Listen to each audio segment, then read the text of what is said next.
There is one sport that connects billions across every continent, every culture, and every language. Football is more than a game. It is emotion, history, and pride. And honestly, for many of us, it feels personal. Maybe you grew up watching your favorite team with your family. Maybe you play it every weekend with friends. Whatever the case, football lives in us. But now, behind all the passion and the magic on the pitch, more and more people are starting to ask a difficult question. And I want to ask it directly to you too. Do you still believe FIFA is the true guardian of football? Or has it quietly shifted focus from protecting the game to protecting its profits? Let us start with something that shook fans a little when it was first announced. Remember when FIFA said the 2026 World Cup would have 48 teams instead of 32? That news split opinions right down the middle. Some called it growth. Others raised eyebrows and said it is clearly about money. What do you think? Was it for the sport or for the wallet? Because let us be honest, more teams means more matches mean more broadcasting rights, ticket sales, and of course, sponsorships. That is a massive jump in revenue. No doubt about that. But what happens to the game we love? Fans everywhere are concerned. With so many teams, we might see weaker sides slip through. One-sided games could become common. The suspense and intensity we love during group stages, that might fade. And that is what hurts the most. It feels like in chasing more money, FIFA might be risking the very soul of the tournament.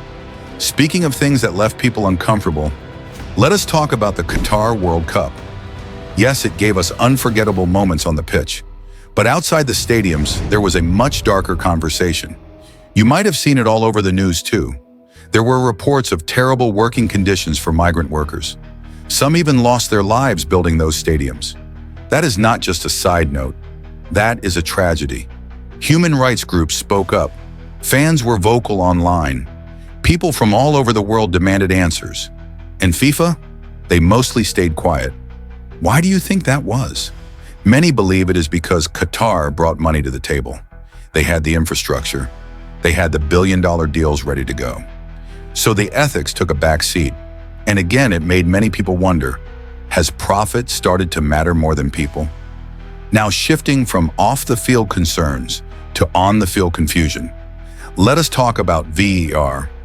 The video assistant referee was supposed to fix things. It was introduced with one goal: make decisions fair. But what we got instead was more frustration.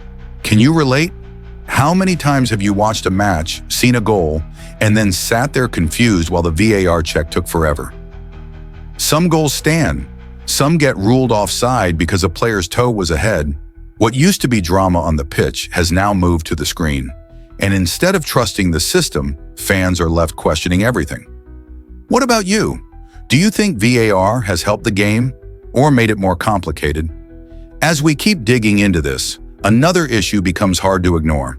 It is about power. FIFA has authority over every football federation around the globe. That is not just influence, it is control. When a country's football body pushes back, it often faces suspension. India and Pakistan have already been through this. Now I get that rules are important, but when control becomes too tight, it starts feeling like a dictatorship, not a partnership. Should not federations have a voice too? Should not local football bodies be allowed to question decisions without fear of punishment? It feels like there is a real lack of balance, and when power goes unchecked, transparency is usually the first thing to disappear. Now let me ask you something a little different. Have you seen all those trending hashtags lately? Boycott FIFA, reform FIFA. These are not random online trends. These are fans trying to be heard. People like you and me are asking for change.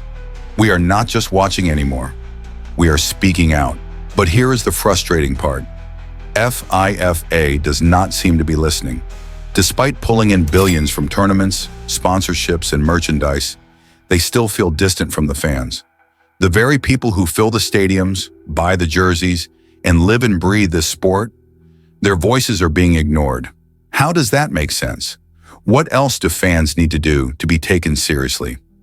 Now let us rewind a bit and talk about something that really shook football years ago.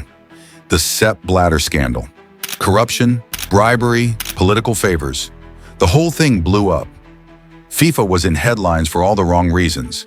And while that may feel like old news now, the question remains, has anything truly changed? FIFA says it has cleaned up, but many still believe that behind the scenes, the same kind of power games and shady dealings continue. And until FIFA opens up honestly, those doubts will continue. Do you still trust them? Now comes the real challenge. If people have lost faith in FIFA, what is the alternative? Some experts say it is time for a new global model, one that is actually fair, one that brings players, fans, and federations together at the same table.